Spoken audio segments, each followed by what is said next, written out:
for shopping. Good morning, America. This morning, failed launch. North Korea firing a missile that blows up shortly after takeoff. How will the U.S. respond? The launch happening just hours ahead of Vice President Mike Pence's arrival in South Korea. Our Martha Raddatz getting a first-hand look at defense operations. This shows you just what the threat level is here. Yes, ma'am. We live with it every day. Violent protests, pro and anti-Trump demonstrators squaring off. Police in riot gear right there at the scene. Protesters doused with pepper spray, the injuries and the arrests.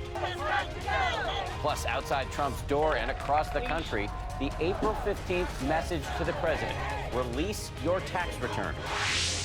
Call for peace, the message from Pope Francis on the holiest day in Christianity, speaking to the faithful under tight security. His words resonating across the world. Open your hearts. And hello, baby. April, the world's most famous giraffe, delivers a new calf. Millions tuning in for the live stream birth. The youngster quickly on his feet. April has done a phenomenal job delivering the calf. The GMA exclusive close-up look at the adorable new addition. Live from ABC News in New York, this is Good Morning America. And good morning, everyone. We want to thank you for joining us on this Easter Sunday. Of course, it's the holiest of day for Christians around the globe. And coming up, we're going to take you to the Vatican, where the Pope just celebrated Mass. But we do start this Sunday with breaking news overnight. North Korea's attempt to put on a show of force quite literally blows up in its face. The North Koreans attempted to test fire a missile, but it exploded during launch. A high-profile failure, yes, but a serious provocation nonetheless. The missile test came hours before Vice President Mike Pence landed in South Korea to discuss the problems on the peninsula. Now, the stakes are very high. In our own show of force, an American U.S. aircraft carrier is heading towards North Korea right now. And we have just learned from the White House that this missile did not have the capabilities of hitting the United States. So what's next? How does the United States respond? The normally outspoken President Trump keeping mum thus far on this latest development. We've got team coverage this morning, and we're going to start here with ABC's chief global affairs correspondent, Martha Raddatz, who's in Seoul, South Korea. Martha, good morning. Good morning, Dan and Paulo. The botched launch is an embarrassing misstep for North Korea after weeks of tension between the Trump administration and Pyongyang. And it comes just as Vice President Pence begins a trip to Asia with a stop here in Seoul. Tension on the Korean peninsula this morning after that failed missile launch by North Korea. U.S. commanders say after the missile lifted off near Sinpo, it blew up almost immediately. Vice President Mike Pence briefed aboard Air Force Two en route to Seoul. This morning's provocation from the North is just the latest reminder of the risks each one of you face every day. At Osan Air Base outside Seoul, This is your third set of blast doors here. I had an exclusive look at the warfighting and defense operations near the most militarized border in the world. But this shows you just what the threat level is here. Yes, ma'am. We live with it every day. So you'd say the threat is pretty real? It's very real. We saw up close Patriot missile batteries, a missile defense system guarding against an attack from North Korea. Basically what a Patriot does is it determines an inbound threat missile. We fire a Patriot missile at it, and it's a bullet-on-bullet scenario where the Patriot missile hits the threat missile and destroys it. The South Korean government calling the failed launch, along with the weekend's parade in Pyongyang, a show of force that threatens the whole world, and warning any further nuclear tests or provocations would result in strong punitive measures, unbearable by the North Korean regime. The White House said overnight only that President Trump had been briefed on the failed launch and that he would have no further comment. That terse statement, perhaps a deliberate move to deny Kim Jong-un the kind of attention he clearly craves. Dan and Paula. All right, Martha, thank you. And make sure you stay tuned to ABC later this morning because Martha will be hosting a special edition of This Week from Seoul. She'll be speaking with NSA Lieutenant General H.R. McMaster, along with the former U.S. Ambassador to South Korea, Christopher Hill. Again, that's all coming up on This Week a little bit later on ABC. For much more on this developing story out of North Korea, let's go to Washington and the retired Marine Corps Colonel and ABC News contributor Steve Ganyard, who has served in the Pentagon and as a fighter pilot. Steve, good morning. Good morning, Dan. So shortly before we came on the air, an unnamed White House official told the press that the Trump administration is not planning to respond to this failed missile test. Quote, if they took the time and energy to launch a missile and fail, we don't need to expend any resources against that. So do you think this is the right strategy? It's the right strategy in the sense that Kim Jong-un craves attention. He craves the attention of the world, and he loves the world stage. So not dignifying his failed launch with any kind of a comment is not a bad idea. That said, we shouldn't be gloating about a failed launch, because it does show us that they have a determination to eventually perfect a long-range nuclear missile capability. If you talk about not gloating, it was very embarrassing. And the North Korean leader, Kim Jong-un, has said, Steve, that he wants to conduct both this missile launch and a nuclear test. So what's the U.S.'s strategy, considering a nuclear test could be coming next and considering this failed launch was really embarrassing? Well, Paula, interestingly enough, the red lines that have been drawn, particularly by President Trump, involve the means of delivery, that long-range intercontinental ballistic missile.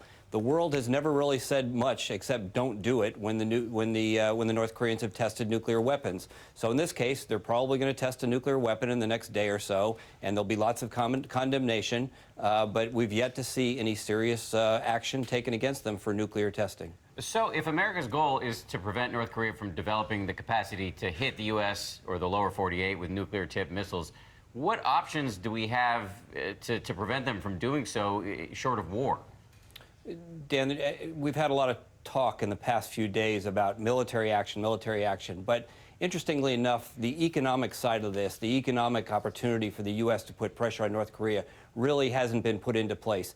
You know, up until just recently, Zimbabwe was more sanctioned than North Korea was. So there are all sorts of things that can be done. You look at the Chinese economy, 90% of the trade from North Korea goes into China. There's lots of things the Chinese can do. There are lots of things we can do. In 2005, we shut down their banking access, and it was like touching a hot wire to a nerve. So there are lots of things that can be done, but the danger is if you push too hard on the economic side, that fragile North Korean economy could collapse, and there could be some sort of a revenge attack or offensive by Kim Jong-un as his regime falls. An incredibly delicate situation. Colonel Steve Ganyard, very happy to have your analysis on a Sunday morning. Thank you.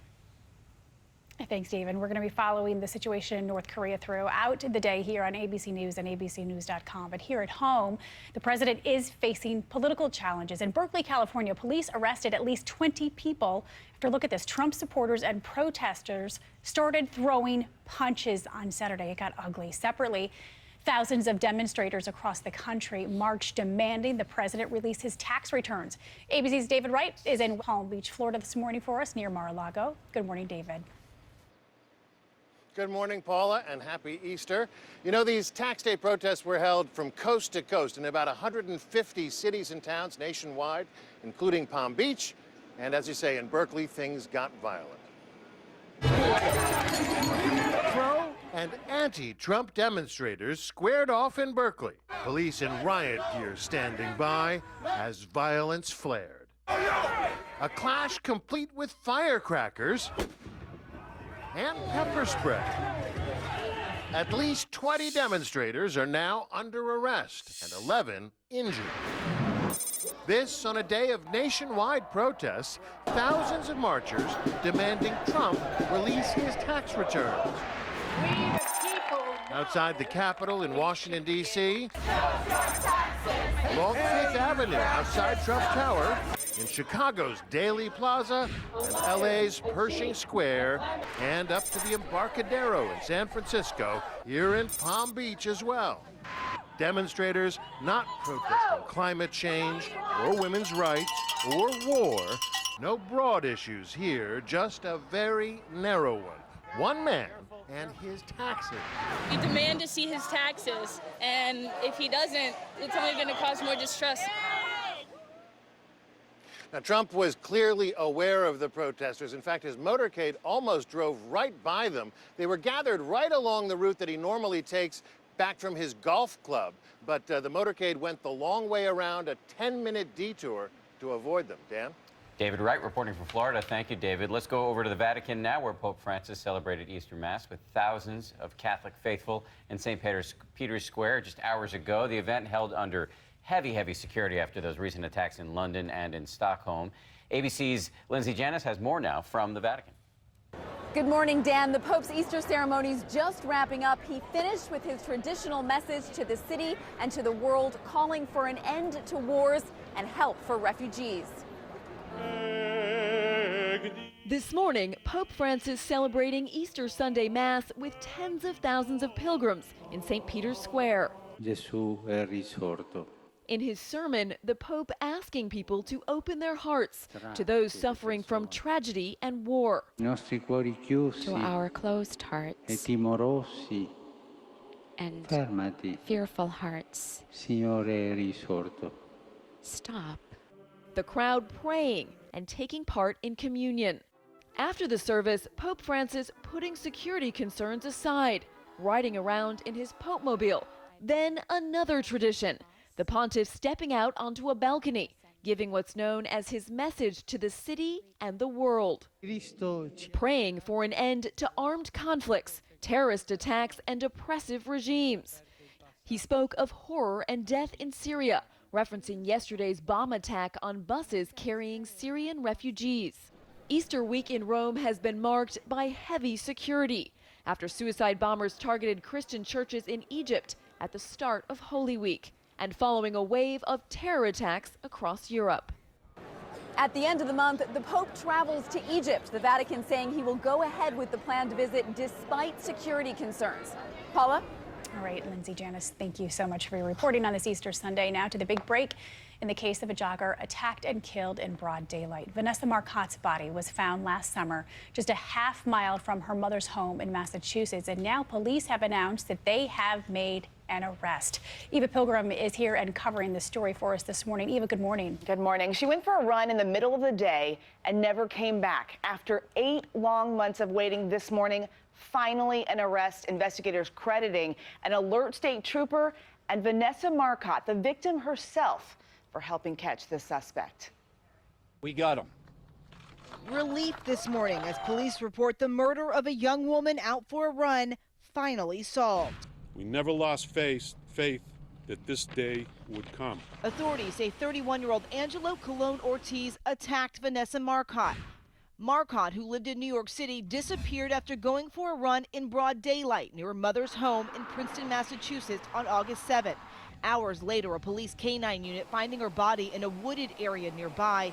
Witnesses reporting a dark-colored SUV in the area. Not a day goes by that we don't reflect on the enormity of our loss. After months of nothing, an alert state trooper in Worcester spotted an SUV matching the description of the one seen the day Marcotte was killed, writing down the license plate number on his hand and eventually leading him to Angelo Colon Ortiz.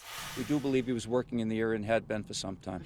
But authorities say Vanessa Marcotte, in the fight for her life, gave investigators the critical clue. It was through her determined fight and her efforts that we obtained the DNA of her killer. Investigators finding that DNA under her fingernails. Authorities say Ortiz gave a voluntary DNA sample. It was a match. She was a loving, caring, and intelligent young woman who had her whole life ahead of her. In her brief 27 years, she had already achieved much, but we know she had much more to do. Ortiz isn't charged with murder yet, although authorities expect those charges to come soon. He is behind bars this morning, a judge setting his bail at $10 million. At this point, authorities haven't ruled out if anyone else was involved. Horrible story. So sad for her family. Eva, thank you very much. A lot of other news this morning, and for that, let's get it over to Ron. Hey, Ron. Hey, good morning to you, Dan and Paula. Robert, good morning to you. Good morning, everyone. We're going to begin in war-torn Syria, where evacuations from a rebel-held area outside of the city of Aleppo have resumed this morning. This after an explosion killed at least 100 people, including children who were waiting to board buses there. It's believed that a car bomb caused the deadly explosion that left the buses and cars charred and mangled. No one has claimed responsibility for the blast, but each side, government and rebels, are blaming each other.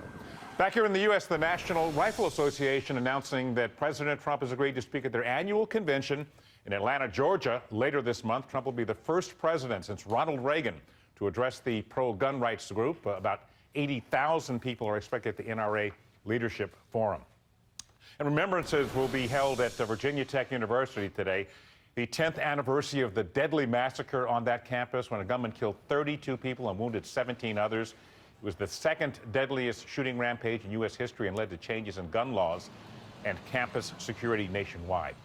And the oldest person, the world's oldest person, the last person known to have been born in the 19th century, has died at the age of 117. Emma Morano is said to have passed away in her rocking chair at her home in northern Italy. She credited her longevity to her daily habits of eating one raw egg and one cooked egg every day, and going to bed before 7 p.m. and rising before 6 a.m. And I imagine some very good genes there. Oh. And in Oklahoma, a dramatic rescue of a fisherman stuck in the middle of raging waters. The man was fishing off the rocks when the spillway from a nearby dam opened, flooding that area with water. It was a tricky rescue, taking more than an hour to get him into the boat, but he was not injured. And finally, we have our first buzzer beater of the NBA playoffs. Check it out. Final play of the game, Joe Johnson, the Utah Jazz, driving. He's going to drive there into the paint, floating up the ball over two defenders. It slips in as the clock runs out. Final score, Utah Jazz 97, Clips 95. You see it there again. Utah leads that best-of-7 series 1-0. The Clippers and Jazz will resume that series on Tuesday in L.A. I'm a big Clippers fan, so you should sad to see. You should consider a career in play-by-play announcing. I love well, that. thank you very much. You write a that was recommendation really great. for me? And Pacers almost won, but they didn't. They would have had a buzzer Who beat them? against Cleveland. Cleveland. Oh, ouch. It was so close. Marciano, you win Easter today with the Easter egg tie. Oh, thanks. I well, gotta you know, say, he does. Always sharp. You know, I try to be festive. I know. Clearly. I gave you that one, brother. Ron tries to be real. Says the Undertaker. I try to make up for Ron. All right. Won't be wearing the pastels at the Yankee game tonight. Don't worry about that. All right, here we go. The tornado that dropped down in Otoe County, Nebraska. This is a beauty. I can say that because no significant damage, no injuries. Look at that. Just tearing up some fields there. A beautiful funnel. And unfortunately, there was some, got close to those houses, so that put a scare in them for sure. We had some wind gusts of 77 miles an hour with this and some other cells in the area. And hail, also the size of, well, Easter eggs maybe, and baseballs in Logan, Iowa. Also hail this size in parts of Kansas yesterday. So today, the tail end of this truck, this front kind of sags down, and we retrograded back a little bit to see a severe weather threat from Lubbock all the way up through Springfield, Missouri. Same deal, strong winds, large hail, maybe a tornado or two possible as this energy kind of splits. That's good news for folks across the north because this part of the front kind of falls apart. So if you're worried about rain today, it'll be a little bit more sporadic across the Appalachians. All right, here we go. To match the tie, we've got hidden eggs. We've got the pink Easter bunny. Thank you, Dan Manzo.